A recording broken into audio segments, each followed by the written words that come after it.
Innal hamdalillah nahmaduhu wa nasta'inuhu wa nastaghfiruhu wa natubu ilaih wa na'udzu bihi min syururi anfusina wa min sayyiati a'malina may yahdihillahu fala mudhillalah wa may yudlilhu fala hadiyalah.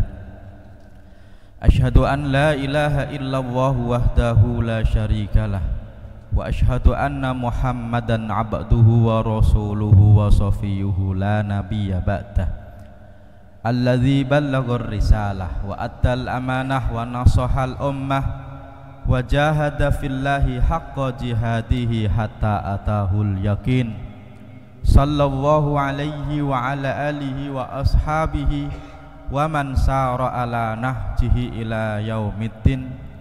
Rabbi syarah li sadri wa yassir li amri wahlul 'uqdatan min lisani yafqahu qawli, amma ba'du.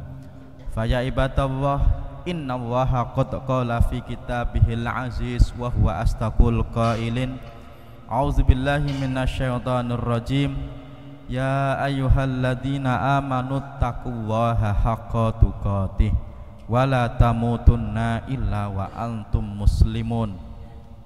Hadirin jamaah sholat Jumat hafidhakumullah. Setelah khotib melafadzkan puji dan syukur kepada Allah subhanahu wa ta'ala, serta bersalawat dan salam kepada junjungan kita Nabi Agung Muhammad sallallahu alaihi wasallam, maka tak lupa setiap Jumat khotib berpesan, berwasiat kepada khotib sendiri dan kepada para jamaah, selama kita diberi kesempatan oleh Allah subhanahu wa ta'ala untuk melanjutkan kehidupan kita di dunia ini, marilah kita gunakan sebaik-baiknya dalam rangka meningkatkan keimanan serta ketakwaan kita kepada Allah subhanahu wa ta'ala. Kita berharap, memohon, berdoa kepada Allah, semoga dengan hadirnya kita di majelis salat Jumat ini, Allah mudahkan kita untuk menjadi hamba yang baik, Allah mudahkan kita untuk menghasilkan rezeki yang baik, Allah mudahkan kita untuk membentuk keluarga yang baik, yang selalu istiqomah dalam kebaikan sampai nanti meninggal, semoga dalam keadaan terbaik, husnul khatimah, amin ya rabbal alamin. Hadirin jamaah sholat Jumat hafidhakumullah, di dalam Islam kita diajarkan bahwasanya membangkang, makar kepada pemimpin itu dilarang. Tetapi kita juga diajarkan bahwasanya mengingatkan seorang pemimpin yang salah itu juga fardu kifayah. Hanya saja sebenarnya siapa pemimpin yang kita ingatkan, sebenarnya dari level terendah sampai tertinggi itu semuanya kalau salah juga pantas untuk diingatkan. Hanya saja di dalam Islam kita juga diajarkan bahwasanya setiap di antara kita adalah pemimpin. Di dalam hadis riwayat Imam Bukhari Muslim, Nabi menyampaikan kullukum ra'in wa kullukum mas'ulun an ra'iyatihi. Setiap di antara kalian adalah pemimpin dan akan ditanya, akan dihisab, tidak cuma atas dirinya sendiri tapi juga an ra'iyatihi, dari semua orang yang dipimpin. Kalau RT mungkin yang dipimpin sedikit, kalau keluarga yang dipimpin sedikit, tapi kalau negara pasti yang dipimpin adalah orang yang banyak. Dari semua orang yang dipimpin akan ditanyakan kepada para pemimpin tadi. Ini mengingatkannya kalau ada salah adalah fardu kifayah. Hanya saja ada fardu ain yang diantara kita semuanya pasti akan ditanya, pasti akan dihisab, bahkan menjadi pertanyaan pertama dibanding pertanyaan-pertanyaan yang lain.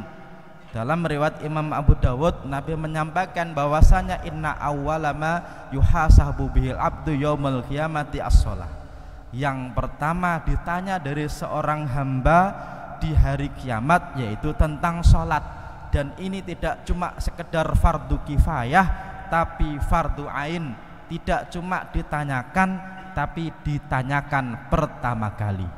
Baik ditanyakan tentang kualitasnya atau kuantitasnya. Kalau kita sehari semalam sudah sholat 5 waktu, alhamdulillah, tinggal memperbaiki kualitasnya.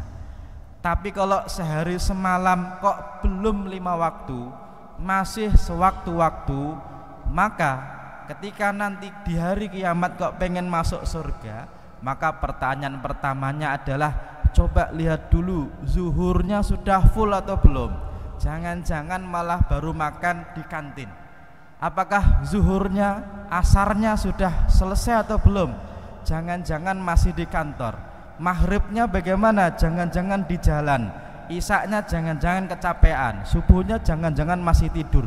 Kalau sholat 5 waktunya kok belum selesai, maka pertanyaan-pertanyaan lain belum ditanyakan karena sholatnya belum selesai. Maka kuantitas dari sholat ini juga tak kalah penting karena akan ditanyakan pertama kali. Hanya saja kadang-kadang jamaah yang dirahmati Allah, kita dulu dapat kewajiban sholat tidak cuma 5 waktu, tapi 50 waktu. Ketika ketemu Nabi Musa sudah bilang, umatmu nggak kuat, minta diskon, didiskon tinggal 5 waktu. Itu pun Allah sudah sangat baik. Kenapa? Meskipun tinggal 5 waktu, tapi pahalanya seperti 50 waktu. Sebagaimana orang kerja harusnya masuk 30 hari digaji 30 juta. Saking baiknya bosnya, masuknya tinggal 3 hari saja, tapi gajinya tetap 30 juta. Tetapi sayangnya yang sudah didiskon kadang-kadang kita sendiri tidak sholat. Mungkin alasannya bisa saja, bisa jadi banyak orang tidak sholat alasannya karena bajunya kotor, karena tempatnya tidak ada, karena belum sempat. Kalau alasan kotor, memang kadang-kadang orang Indonesia merasa daripada sholatnya tidak sah, mending nanti-nanti saja. Ketika musafir misalnya, bajunya sudah 2 hari tidak diganti, mungkin alasannya kotor. Tetapi yang paling penting di dalam bab tentang sholat, kotor itu tidak menjadi alasan orang tidak sholat. Kenapa? Karena syarat sah sholat itu bukan harus bersih tapi harus suci. Ini bab yang mungkin jarang dibahas. Kenapa? Karena orang suka mengatakan bahwasanya bersih dan suci itu sama, padahal beda. Kalau kita ketemu suatu perkataan an-nadhafatu minal iman, kebersihan sebagian dari keimanan, itu sebenarnya bukan kata Nabi. Kenapa? Karena tidak ada hadis yang menyebutkan an-nadhafatu minal iman. Yang ada adalah at-tahuru syatrul iman. Ini hadis sahih riwayat Imam Muslim, yaitu kesucian sebagian dari keimanan. Kenapa? Karena orang sholat itu harus suci meskipun mungkin kotor. Karena kadang-kadang kotor itu tidak berarti najis, tapi najis bisa jadi bersih. Orang kalau pakai sepatu ditanya, apakah sepatunya kotor? Jawabannya iya. Tapi apakah sepatu kotor itu najis? Jawabannya belum tentu. Kenapa? Karena justru di zaman Nabi masjidnya tidak ada karpetnya, dan orang sholat biar tidak sama dengan Yahudi, karena Yahudinya zaman itu ketika mereka beribadah lepas sepatu, lepas sendal, maka Nabi malah memerintahkan sahabat Nabi ketika sholat mereka memakai sepatu. Maka di zaman Nabi kebanyakan orang sholat itu pakai sepatu, pakai sendal masuk ke dalam masjid. Tetapi hari ini pastinya kita melepas sepatu ketika masuk masjid karena sudah ada karpetnya. Tetapi yang paling penting adalah orang itu kalau sholat meskipun kotor, asalkan tidak najis, maka tetap boleh sah. Di zaman Nabi, Nabi ketika sholat pernah melepaskan sepatunya.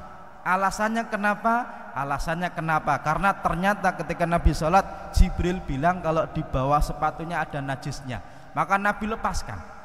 Tetapi sahabat Nabi yang melihatnya ikut melepaskan sepatu sendalnya.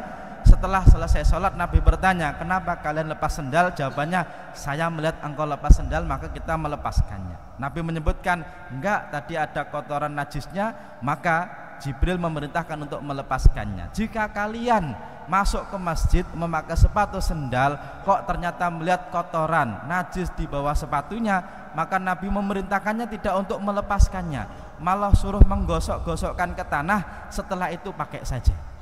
Orang Indonesia itu saking hati-hatinya bab najis sampai masuk dalam bab was-was. Dan was-was ini sebenarnya adalah omongan setan. biar orang itu tidak sholat gara-gara takutnya najis. Padahal orang itu harus hati-hati, tidak boleh ceroboh, tapi juga jangan was-was. Bedanya apa? Hati-hati itu berdasarkan realita. Lihat celananya ada najisnya atau tidak. Kalau tidak ada, asalnya adalah suci. Tapi was-was ini jangan-jangan ada najisnya. Jangan-jangan ini bukan berdasarkan realita, tapi berdasarkan pada asumsi saja. Maka bab tentang hati-hati, bab najis di Indonesia sudah selesai. Orang itu dikasih tahu, banyak orang disiksa dikubur gara-gara pipis, benar. Tapi juga banyak orang yang nggak sholat gara-gara takut celananya, takut karena najis, padahal belum tentu najis. Maka dari itu jamaah dirahmati Allah Subhanahu wa taala, dalam bab sholat ini kita perlu perbaiki lagi karena fardu ain, dan juga menjadi pertanyaan pertama. Kalau pertanyaan pertamanya lolos, insya Allah kedepannya juga mudah. Kalau ternyata belum tuntas di dalam bab kuantitasnya, maka tidak usah ngomongin kualitasnya. Tapi kalau sudah selesai kuantitasnya, maka insya Allah dengan memperbaiki sholat, Allah akan perbaiki kehidupan kita. Dan kelak besok di yaumul qiyamah, semoga Allah ampuni dosa kita, ampuni dosa orang-orang tercinta kita, sehingga kelak besok masuk surganya tanpa hisab. Amin ya rabbal alamin. Aqulu qauli hadza wa astaghfirullah li wa lakum fastaghfiru innahu huwal ghafurur rahim.